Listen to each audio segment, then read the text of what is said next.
This episode, the Kreg Accu-Cut discussion. Well, John just bought a Kreg Accu-Cut. So I am willing to learn because I've been looking at one of these things for a while. And so we're going to have a discussion about the Kreg Accu-Cut. Welcome to the Handyman Pros Radio Show. Home improvement and maintenance tips from the pros.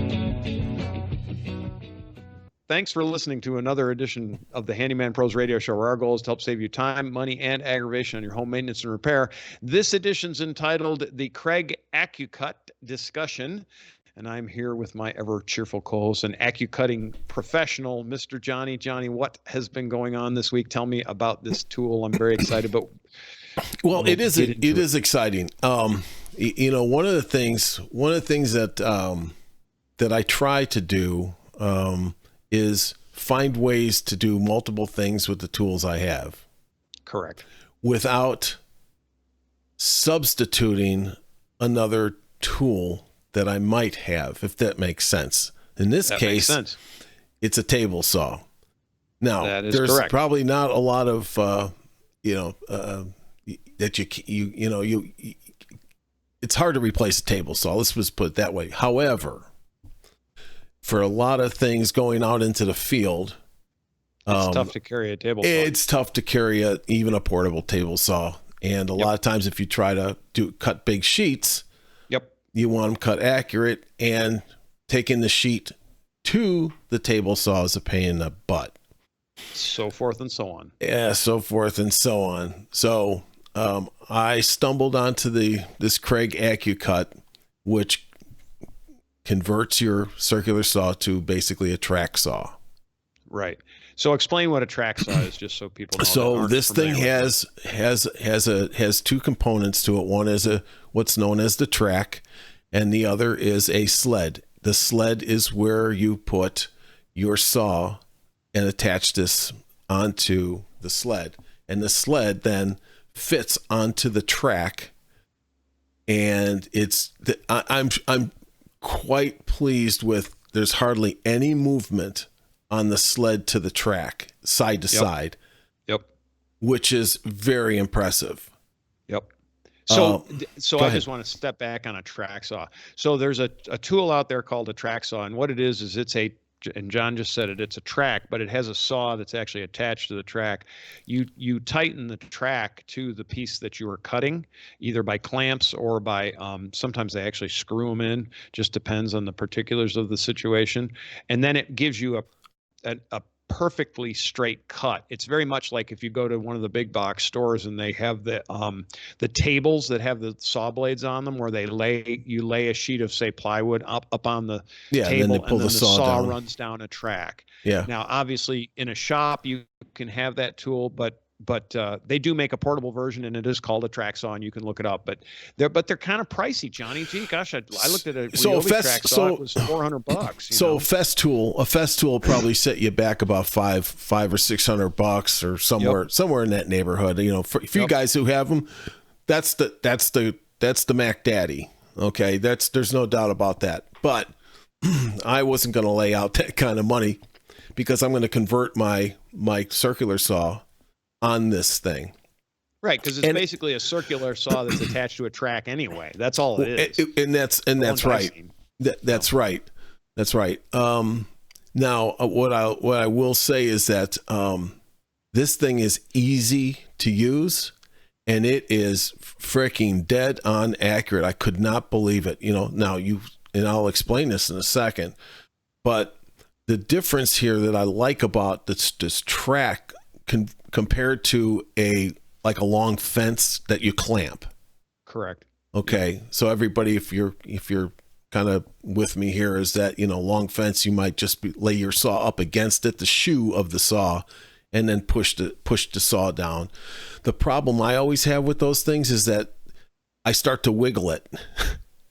Yes, I have one, and that's exactly what happens. And I've gone back to freehanding, where I'll draw a straight line. I have better success doing it by freehand than I do with my fence, which is not right, but it is what it is. Well, you can get very good at freehanding. There's no doubt about that. However, it depends upon what the project is going to be for. Correct. If you're going to make cabinets, let's say built-in cabinets, I will tell you that out of big sheets, this thing is dead on freaking accurate. Yep. And like I said, let me get back to the fence type. When I'm doing that, it's because of the length of the wood. My arm's only going to go maybe 3 feet. Right. And then I've got to start walking around it. Right. In that effort to walk around it, as I'm still trying to push the saw, things start to get out of line. They get out of line. I cannot believe this thing, because it's on that track, it doesn't get out of line. So yeah, mine. What happens with mine when I clamp the fence on it? It's a clamp-on fence. If it's like 1/2-inch plywood, it actually bows the plywood. And maybe I'm not doing it right, but I want it tight. But it bows the plywood, and then you get then it's a mess. Yeah, and then it's a mess. It's great on 3/4. It's great on 3/4 because you can't bend 3/4, but past that, No, it's a great point. This thing, you just get a big piece of foam, that big, foam insulation, put it underneath there, and just cut right through that, lay the product, your plywood or whatever on top of that, and then use something like this track saw. And I will tell you, underneath this thing, there's two sides to it, and they have like an ablatable, I'll call it a ablatable piece of plastic that you cut your first cut. So it cuts this little piece of plastic away just a little bit so that it's dead on. So you can line up this piece of plastic that goes all the way down this thing. Let me probably bring this up. Bring a picture up, Johnny. Yeah, let me do that. So folks, for you out there that don't know, we are on YouTube as well. So if you would like to see this picture, go to YouTube. It's Handyman Pros Radio Show. I think it's under John and Larry, but anyway, you'll find it. So it's these little pieces that they have on both sides. They're little plastic, and this thing will fit either a left-handed or a right-handed saw. Wow. Okay. And once your saw is set up on this is the sled. Then you can take the saw on and off. It just goes on with these little clamps. But this thing right here adjusts the depth of the not the depth of the cut, but the width of the cut there that on the as compared to this piece here, which is you just line this up on a line and you just go to it. This thing underneath here has some kind of a rubber. I'm not quite sure what the exact type of rubber it is, but it grips the wood. So if you're going underneath like 50 inches on this, you don't have to even clamp it. You lay it on there and it sticks. Now, the one thing I found about that is just keep it clean. We go back to our, keep which clean? The product you're cutting? After you cut, clean it all off so there's no chips underneath your next cut. What I have found is that this thing is so accurate. Now I can use a razor knife to mark a line instead of a pencil. That's cool. It's that accurate. So you just lay it, from the start and just put it on the finish line that you have, and just this thing is fast. I mean, you just do that. Drop your saw on this, you got the sled, it's already on the saw. You just put it on this thing and just cut it right down. It'll cut angles. It'll do anything, which is very hard on a table saw. It's very hard on a table saw. So, when you're cutting angles and slopes and things for custom cabinets and everything, I mean, this thing makes short work of it. And it's so dead on accurate. The other thing about that is that this rubber underneath here, when you're cutting along this line, it doesn't splinter. Oh, yeah. So it holds the wood down, basically. It holds the wood down, and it is just right at the very edge because it's ablatable. It wears away. So when you set up your saw in here, just scoot the blade up against here. And as we've talked about before, if you just put a blade, wood, like a piece of wood on, let's say any saw against the blade, it'll be about 1/16 of an inch or so when it turns on, just because a little bit of the whatever. But that's your first thing, your first pass. It just cuts this off, and then it's dead on accurate. Nice. Yeah, no splinters, fast and accurate. Fast, accurate, no splinters. And the thing is that it's so portable all it is this extruded aluminum and this sled.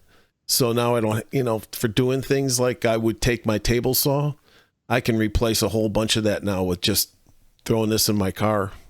So question, is the sled removable? Yes, the sled comes off. The sled comes pops on. off. Okay, so for storage, the sled pops off. That's why I was asking. Yeah. So there it is right there. Got it. It's attached on here. And then you just drop this saw back on this on your track, and away you go. So I've just lined up, and you're in business, man. And I will tell you, the other thing is that there's the other side of this, as everybody knows, is that you can put a rip cut on your saws, right?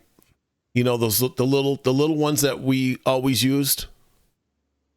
The little shoe that goes in and out that you tighten down to make a rip. Yeah. Well, Kreg, they have that too, but it's a bigger one. It's more accurate than those crappy little ones that you buy for $10 or whatever they are. Yep. And I use those a lot, which you do too. And because you're going to cut a bunch of stuff at the same, let's say 1 inch, 1 inch, 1 inch. Okay. Right. Well, this thing, their rip cut thing fits this shoe. So instead of going vertical, it goes horizontal or whatever you want to call it. So it goes in through here. So you use the same sled for the rip cut as well. Nice. Yeah. So it's much more accurate. It's a big one. Now, I don't have that. I wasn't going to show that. There's plenty of YouTube videos on these things, how people are using them. But I'm just here to say, this isn't kind of a how-to video on it, but it's more or less, my experience with the thing is it's just been fantastic. Now, so $1 million question, what's it cost? It cost, I think it was about $85 or something like that. Okay, and this is November of 2024, just for FYI. So right. If you're listening to this in the far future, I think it was something like that. And it's expensive. Now there's other ones. Is it? Well, here's the deal. So, and I was just going to preface this by saying, you can buy other ones, the cheaper ones, but there's much more plastic to them and stuff. And it's like, I wasn't going to go in that direction. But to me, in the long run, this was cheap. I was cutting the stairs, and I was each one of these stairs that I had to take some off about a 1/4 inch, or it depended. I'll get into that some other time. That I had to cut the whole thing down. Each one of those was $40 each stair tread. So I needed it dead on accurate. I wasn't going to screw around with it. So I'm like, I'm just going to, pop for this thing. Fantastic. I mean, just fantastic. So yeah, so that's why I say, is it? When it comes to being expensive, it's a lot of money to lay out for an accessory. But it's not what you pay; it's what you get. It's the amount of time it saves you. It's the quality of the job that you get for it. And Kreg in general, if you're looking for specialty woodworking tools, and particularly things having to do with cabinetry, Kreg's got tremendous tools. I mean, they've got their specialty, and I understand that. But if you're doing a job, you have to look at that quality of time plus the amount of time it saves you.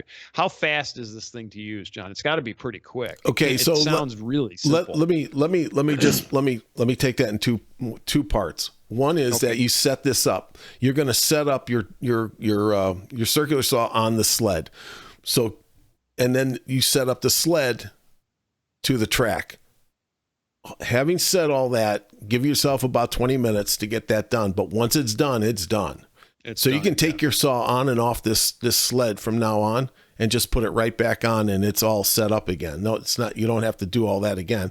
So that's like an initial setup. That's the initial setup. But once it's set up, it's simple, fast. I mean, faster than any other method I've ever used. Now, here's the one thing I will say, and I'll admit, I have turned down doing built-in bookcases. Mm-hmm. Because I really wasn't set up to cut the wood, the big panels that it took accurate enough. Right. So all you guys out there that are, thinking about doing those kind of things, this thing will put you in business. Yeah, meaning if you want to get into more fine, cabinet grade type jobs, Even if it's not shelving. Yeah, shelving, all that kind of stuff. Even if you're not doing cabinet, but this will take you in that direction up to that quality. Right. It is that accurate, and just simple to use. So, you can go out and look at some of the videos of people, who are using them and demonstrating them and stuff like that. And, you'll get the hang of this. There's really nothing to it. But, like I said, I'm just very impressed with how, tight the sled is to this track on this, without any side to side. Cause that was what I was worried about. Am I going to start to get a little bit of a wander going on when I'm cutting? Yeah. Not in the least. Not in the least.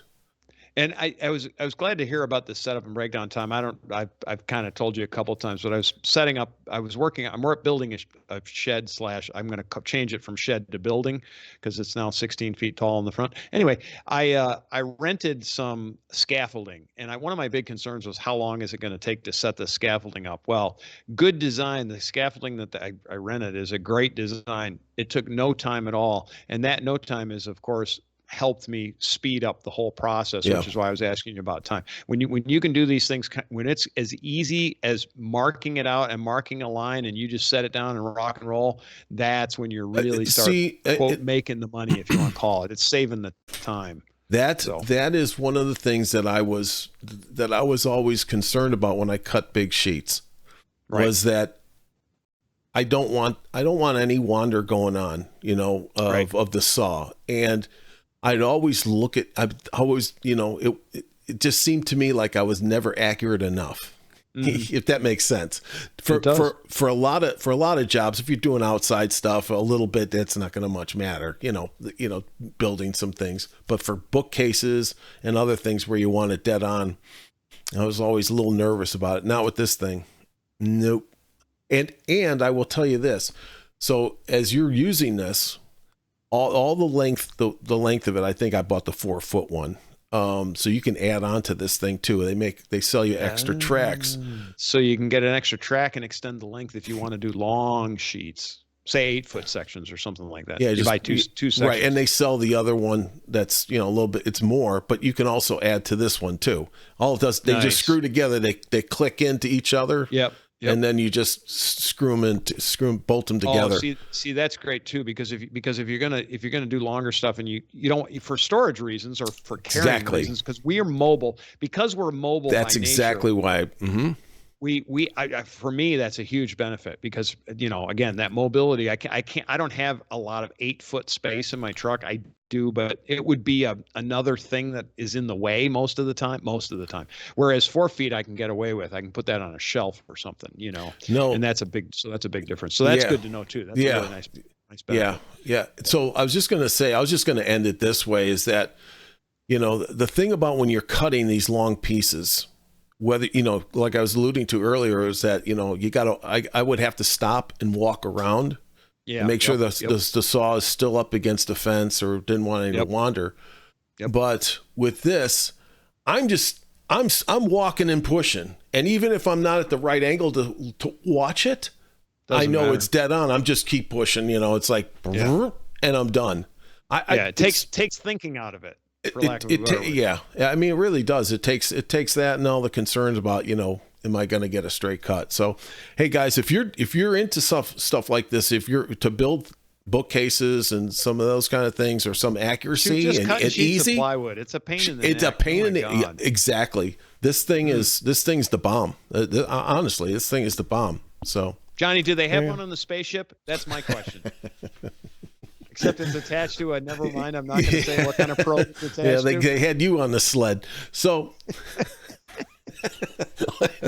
Larry's like, "Are we going for a ride again?" So, okay. Please. Yeah, please. All right, folks. All right. Well, with that signifies the end of our show. If you would, please like and subscribe both our YouTube and our podcast. We really appreciate it. It helps the algorithms, send us out to more insane idiots like us that, you might want to listen to or you might not. Anyway, questions, comments, or concerns, send us an email, questions@handymanprosradioshow.com. We do answer our questions, or leave a comment in the YouTubes. We're pretty good on answering YouTubes. Johnny handles most of the YouTube stuff. I handle most of the email stuff, but it doesn't really matter. We do both, and we both look at everything. So, all right. With that, Johnny, take us home. All right, folks, stay safe this week, and we'll see you next time on the Handyman Pros Radio Show.